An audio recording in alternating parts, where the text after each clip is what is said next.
Allez, bonjour à tous, j'espère que vous allez bien. Aujourd'hui, update de marché. On verra bien sûr Bitcoin, Ether, les altcoins et le marché US, comme d'habitude, à la recherche d'opportunités, que ça soit sur du court, moyen terme. Est-ce qu'on a des réintégrations? Est-ce qu'on a des réactions vendeuses, acheteuses? Où est-ce qu'on en est? On verra différents altcoins. Alors, je vous parlerai bien sûr de SUI, qui continue sa montée. Et quand on a une altcoin comme ça qui fait de la perf, faut en faire, faut être présent, faut en profiter. On reparlera bien sûr d'elle, mais on verra bien sûr d'autres cryptos également. Alors, je commence sur le Bitcoin. Il a touché le niveau clé que moi je surveille, 95 000 dollars globalement. Alors j'ai mis un trait, mais globalement c'est une zone. On n'est jamais au dollar près. C'est cette zone-là où je veux vraiment avoir une réintégration au-dessus. Et ce qui est particulier avec la charte du BTC sur les dernières semaines, derniers mois, c'est qu'on a quand même pas mal de niveaux de support et de résistance, pas mal de niveaux clés. C'est-à-dire que les 91 500 c'est un gros niveau. Les 88 000 dollars c'est maintenant un gros niveau également. Et les 95 c'est également un gros niveau. Donc on voit que on a tellement consolidé, on a clairement créé des pivots très importants que c'est là où il faut vraiment être flexible et s'adapter très rapidement. Pour le moment, sur le BTC, je vois aucun signal de retournement. On reste dans une tendance qui est haussière, qui est très favorable, et on a un momentum qui reste bullish, même si on a un petit affaiblissement, mais ça reste léger pour le moment, pas spécialement de retournement ou autre. On reste dans un flux qui est haussier, avec des moyennes mobiles toujours orientés à la hausse. Cette clôture daily va être importante à surveiller. À voir bien sûr comment on clôture. Idéalement on veut de l'acceptation au-dessus de ce niveau-là. C'est-à-dire que si on commence à consolider et maintenir ce niveau-là, flip ce niveau de résistance en support, réintégrer cette phase de consolidation qui est au final notre phase de consolidation avant d'avoir entamé cette tendance baissière, ouais, là on serait quand même sur un signal assez intéressant. Maintenant, je n'exclus pas sur le BTC qu'on rentre dans un gros range, comme par exemple le S&P qui pourrait également rentrer dans un gros range, c'est une possibilité, mais en tout cas pour moi si on se maintient au-dessus de ce niveau-là, ça nous envoie quand même un signal assez intéressant. Maintenant attention, on est quand même sur le BTC ici sur 3-4 petits jours là consécutifs en hausse avec un plus 11%. Depuis les plus bas, on est quand même sur un plus 30%, on peut le dire, on peut arrondir. Donc voilà, faut pas être surpris si on a une correction. Le marché connaît des phases de correction, alors on n'est pas obligé d'avoir des retracements de moins 20%, mais rien ne nous empêche de venir pullback cette zone-là, voire cette zone-là pour repartir plus tard. Dans tous les cas, actuellement, je ne cherche pas de short. Voilà, si vous voulez avoir clairement mon avis sur qu'est-ce que je fais actuellement, mais moi j'accompagne la tendance. Ça veut dire que déjà depuis qu'on est ici, je vous ai dit que selon moi, on avait des chances d'avoir marqué un bottom pendant un moment et peut-être même un bottom définitif. Tout va jouer en fonction de comment on réagit dans cette zone-là.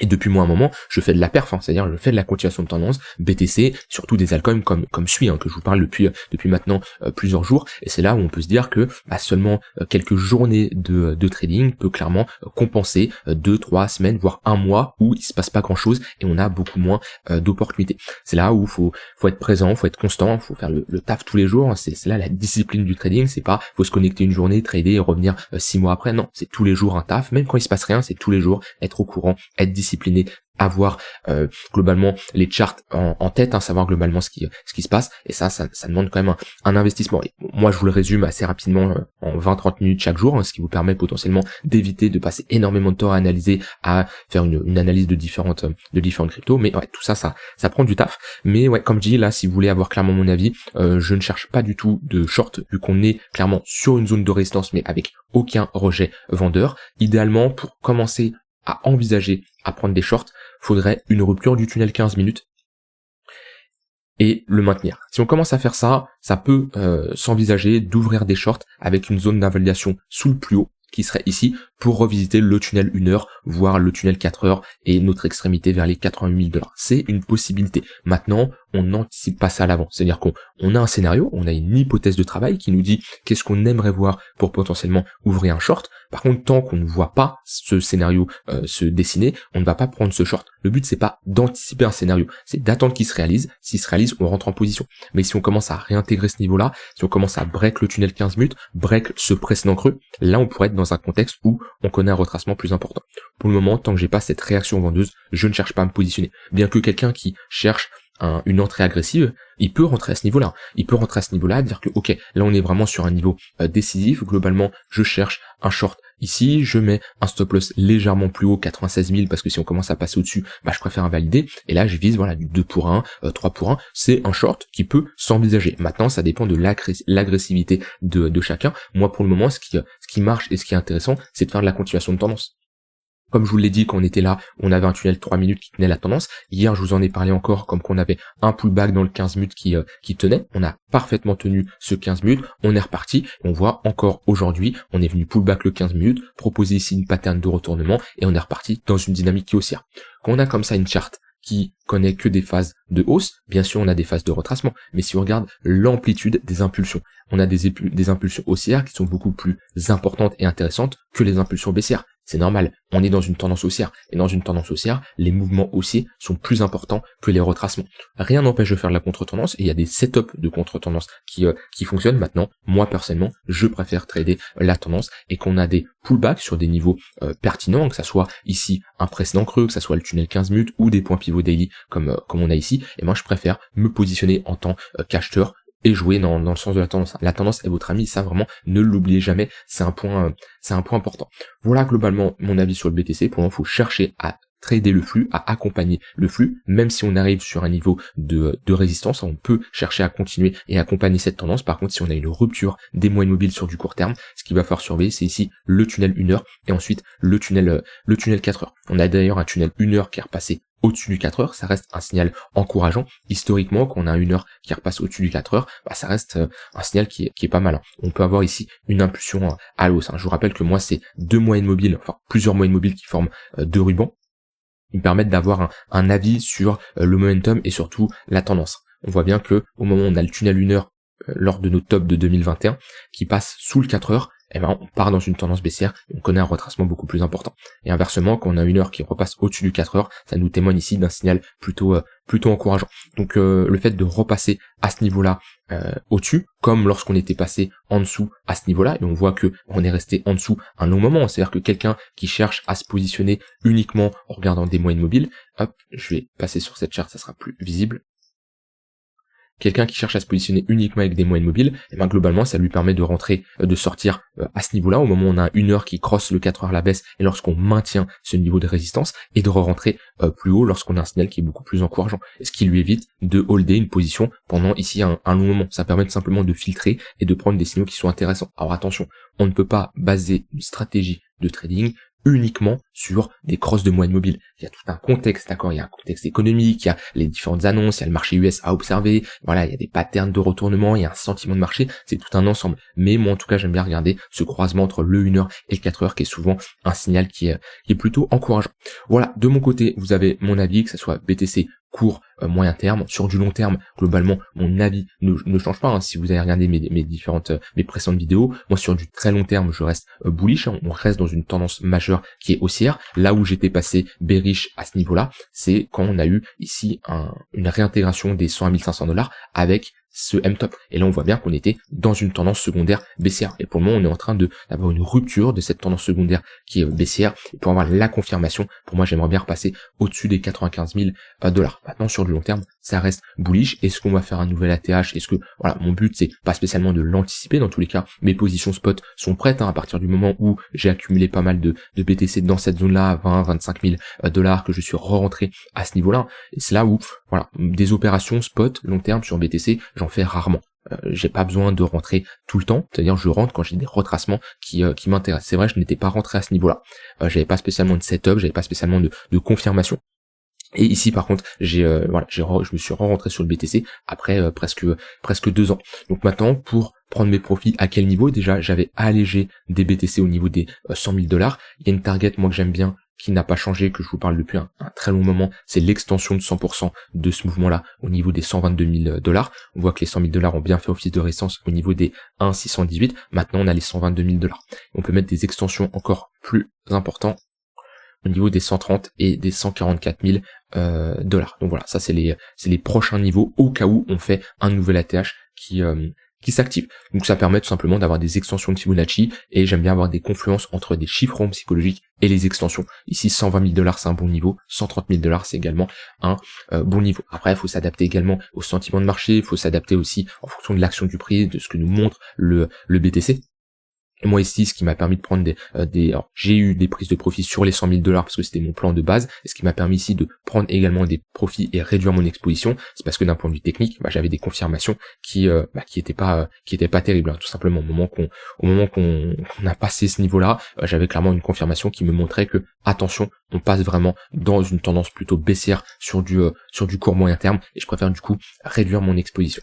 Voilà de mon côté sur le BTC. Alors on va passer aux altcoins avant ça, Ether, qui reste dans une tendance qui est assez intéressante sur du court terme.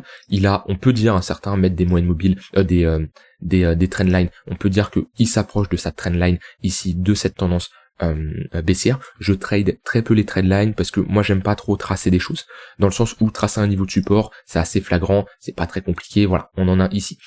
Tracer des tunnels Vega, c'est pas moi qui les trace, c'est calculé automatiquement.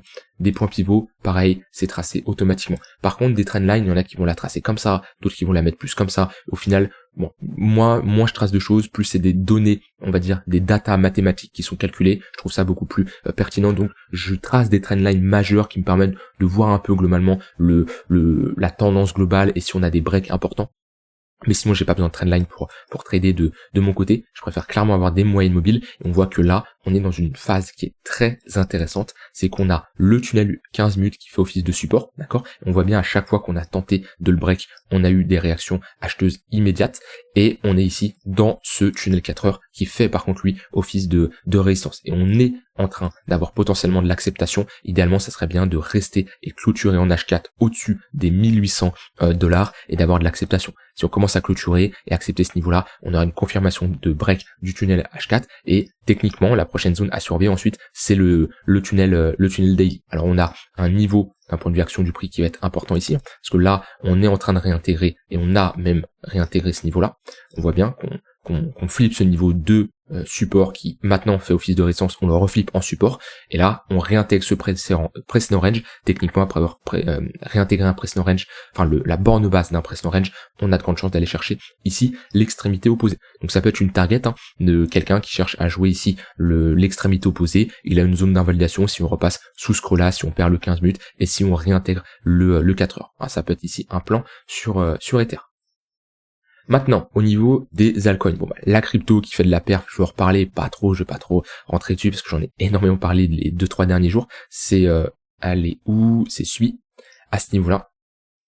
Et à part vous redire la même chose que je vous ai dit hier, que je vous ai dit avant-hier, que je vous ai dit il y a 3 jours, je vais vous redire la même chose. C'est que SUI, actuellement, c'est encore une fois la crypto la plus forte. Ça a été la crypto la plus forte hier, avant-hier, il y a 3 jours, et c'est encore le cas. Et dans ce genre de contexte, pareil, on prend des moyennes mobiles et on fait de la continuation de tendance. Et qu'on a très peu de retracement, on prend des moyennes mobiles court terme. Et on voit bien que le tunnel 3 minutes fait office de support pendant tout le long de cette traîne qui est haussière. Et voilà, c'est comme ça en fait. Trader le momentum, c'est vraiment une stratégie qui vous permet de avoir une facilité dans le sens où vous sélectionnez des cryptos qui sont fortes. Donc ça vous permet d'éviter d'avoir un panel de 300 cryptos à analyser. Vous prenez ici les cryptos qui sortent du lot, les cryptos qui sont fortes, et ensuite vous partez juste du principe que si cette crypto est forte, elle a plus de chances d'être forte demain, après-demain. Et je sais que c'est pas facile, et même moi, quand j'ai commencé à trader, je ne fonctionnais pas de cette manière-là, mais quand vous le comprenez, quand vous le visionnez en temps réel, vous vous rendez compte que c'est très intéressant à trader. Ce genre de méthode, c'est vous avez une crypto qui est forte et vous l'accompagnez dans le sens de sa tendance jusqu'à temps qu'elle devienne faible, ou jusqu'à temps que vous avez pris des profits. On n'a pas besoin de trader tout un mouvement, c'est-à-dire que là, quelqu'un qui trade SUI a été très forte pendant une longue période, j'en dire jusqu'à là, on peut dire même jusqu'à là, après on a quand même des signaux d'affaiblissement, mais on va prendre jusqu'au haut.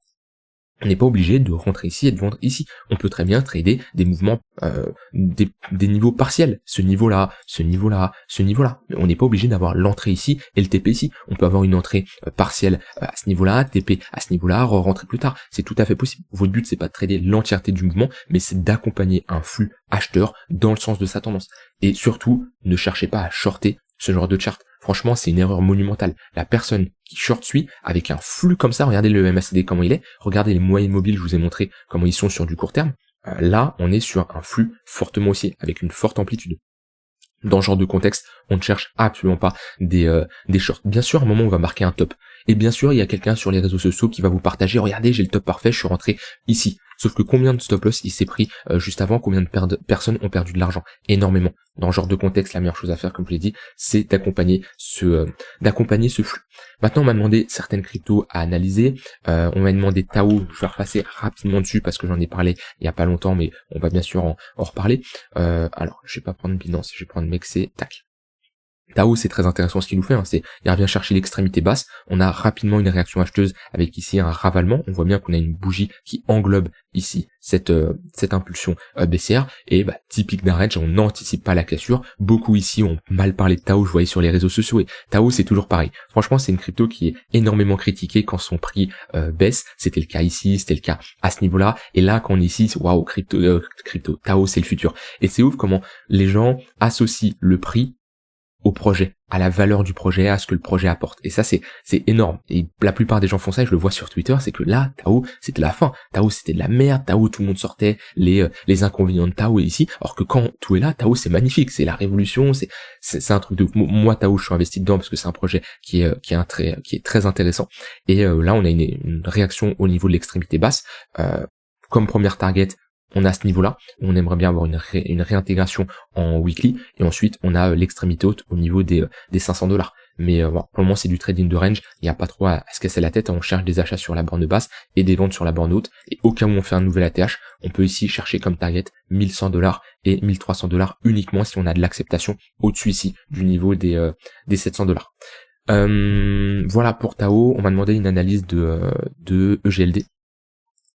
EGLD qui rebondit légèrement, mais bon, on reste dans une trend globale qui reste baissière. Oui, EGLD a été très forte en 2020, 2021. Maintenant, faut pas rester amoureux d'une crypto. Et c'est pas compliqué, j'allais dire plutôt, c'est pas facile. C'est pas facile du tout quand vous êtes investi sur une crypto depuis un moment, de vous en défaire. Voilà, moi honnêtement, sur mon bag, j'ai des cryptos. Maintenant voilà, un BTC, un Ether, si demain il devient, j'ai envie de dire obsolète, ce qui est très peu probable pour Bitcoin, voire impossible, mais on va dire sur Ether, pourquoi pas, j'aurais du mal à m'en défaire. Honnêtement, en toute transparence, Ether, c'est un bag où j'aurais du mal à m'en défaire parce que j'ai de fortes convictions d'un point de vue fonda. C'est l'une des premières cryptos que j'ai acheté. Voilà. J'aurais du mal à m'en défaire comparé à d'autres projets comme du Tao, comme du Chainlink. Voilà, c'est des cryptos que je peux vendre. J'en aurais pas de problème. Maintenant, il y a des gens qui sont attachés à leur bag de GLD.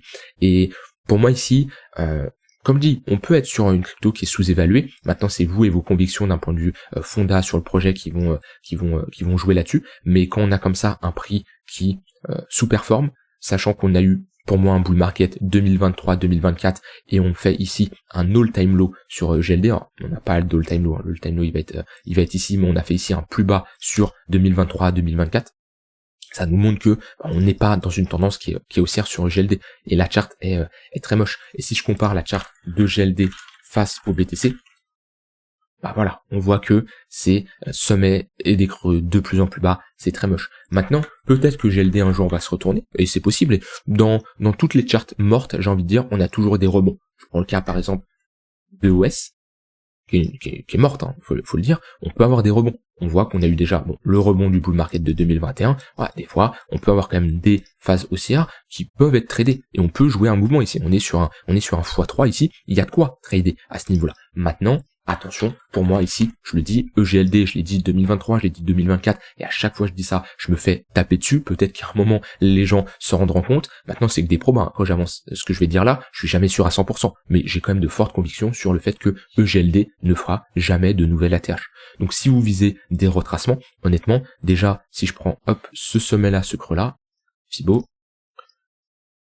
revisiter les 0,118, c'est déjà une première target intéressante pour prendre des profits. Certains vont me dire, waouh, juste là, alors, parce que beaucoup sont peut-être rentrés à ce niveau-là. Donc c'est revenir chercher à leur prix d'entrée. Sauf que si je prends le point le plus bas ici au point le plus haut, on est déjà ici sur un x4, d'accord? Maintenant, si on a un gros bull market, on a une altcoin season que tout explose, allez, vraiment, revisiter les $220, ça serait déjà une performance énorme. On serait déjà sur un x10 là au moins, et ça serait une performance énorme. Pour moi ici, quelqu'un qui rentre à ce niveau-là et on fait quelque chose comme ça, ici c'est un gros TP qui doit être réalisé. Commencez pas à vous dire, ça y est, EGLD va chercher les $1000 ou autre. J'espère. c'est très peu probable. Maintenant, si on a un rebond sur du court terme, rien n'empêche de jouer la tendance. C'est-à-dire que moi, quand je vous parle de SUI tout à l'heure, je vous parle, oui, le projet il peut être intéressant, mais c'est surtout que d'un point de vue technique, c'est très intéressant. On a un flux qui est haussier. Et si demain EGLD commence à imprimer des plus 5, plus 10% chaque jour, bah croyez-moi, je vais trader du EGLD, même si je me dis que sur du long terme, on n'aura pas de nouvelle ATH. Faut faire la différence entre le court terme, le moyen terme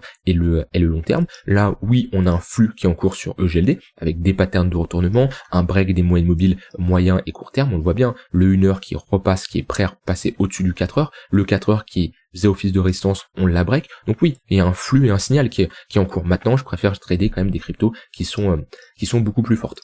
Voilà pour les cryptos que vous me demandez d'analyser. Dans tous les cas, demain, je pense que je ferai une vidéo surtout sur les cryptos fortes qui sont intéressantes en ce moment, parce qu'il y a SUI, mais il y en a d'autres qu'on verra demain.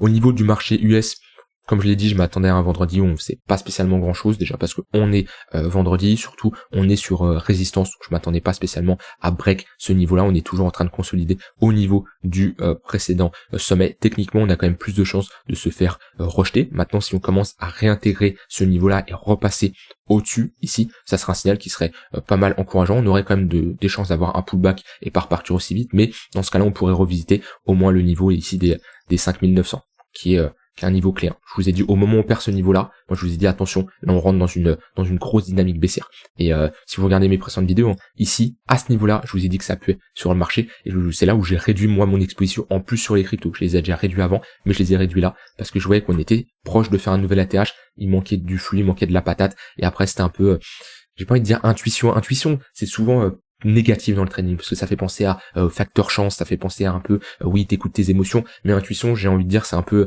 l'accumulation d'expériences, de données, de choses qui s'est passé sur les marchés qui font que des fois on sent quelque chose. Et je suis pas là pour dire j'ai acheté le point bas, j'ai vendu le point haut, peu importe, mais voilà, comme je vous l'ai dit, ceux qui étaient là, je vous ai prévenu, c'était le 20 février sur le BTC, on était, je me rappelle, à ce niveau là, il me semble, à ce niveau ici, hop. Je vous avais dit, ouais, moi je préfère alléger, qu'on ait eu cette réaction vendeuse là, je préfère alléger de mon côté, ce qui m'a permis de rentrer plus bas. Je vous laisse avec ça, rien d'autre à ajouter, n'hésitez pas à rejoindre la Trader Letter, chaque dimanche j'anime ce qu'on appelle la Trader Letter, c'est tout simplement un email que je vous envoie qui est bourré de valeur. Dedans tu peux retrouver des stratégies de trading, des conseils pour améliorer ton trading, ta psychologie, ton money management ou autre, c'est entièrement gratuit, ça me permet de délivrer de la valeur et vous permettre d'être tout simplement meilleur dans votre trading. Donc voilà, c'est entièrement gratuit, t'as juste à cliquer sur le premier lien en description, tu rentres ton mail et tu peux t'inscrire. Je vous laisse avec ça, je vous souhaite une très bonne fin de journée et je vous dis à demain pour une prochaine vidéo. Bye bye.